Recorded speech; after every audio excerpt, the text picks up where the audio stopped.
Hello there and welcome to another episode of Quick History. Today we're going to be taking a look at the Schlieffen Plan, the German war plan in 1914. As always, there is a free handout in the description and make sure you click on subscribe if you like what you see. Let's get into the details.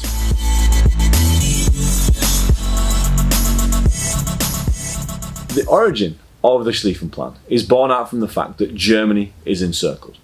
They have France on their western border, they have Russia on their eastern border. And even though Germany have an army of 4.5 million men in 1914, if they're forced to divide their army in half, that's going to put Germany in a significant weak position. For example, Germany would then be forced to fight 6 million Russians on the eastern front and 4 million French on the western front, whilst dividing their army of 4.5 million in half. That was not a situation which was ideal for the Germans. As a result, Germany came up with a plan.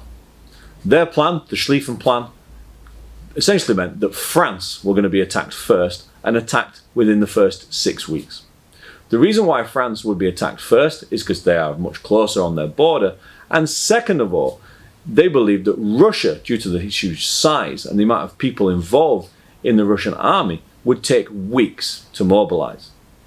If Germany can defeat France first, within a 6-week period, that would then allow them to send their full army of men to the eastern front to fight the Russians.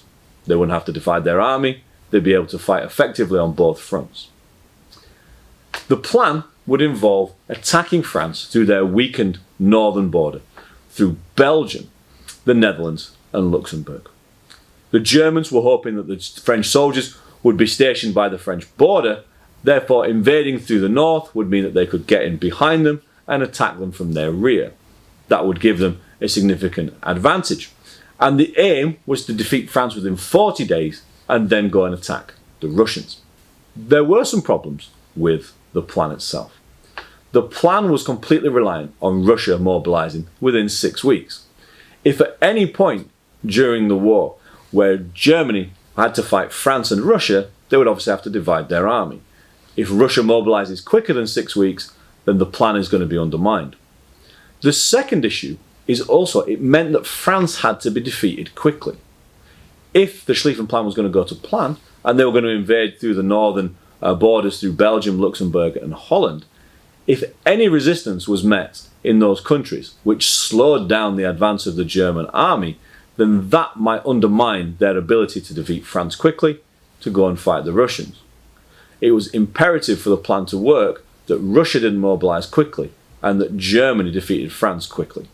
If those didn't happen, the Schlieffen Plan was going to fail. And also, a third problem with the plan is the plan was actually significantly weakened. Schlieffen, the general whose idea the plan gives its name to, wasn't actually in charge of the German army by the time war broke out. Schlieffen wrote the plan in 1906. He was replaced, however, by von Moltke, and von Moltke wasn't really a big fan of the plan and significantly reduced the amount of troops available to the attack on France. As a result of this, even before the war began, the Schlieffen Plan had been significantly weakened, and the man who drew up the plan was not going to be there to execute it. Make sure you check out the next video where we're going to take a look at why and how the Schlieffen Plan failed. As always, make sure you click the description and make sure you get your free handout and make sure you click on subscribe if you like what you see. I'll see you in the next video.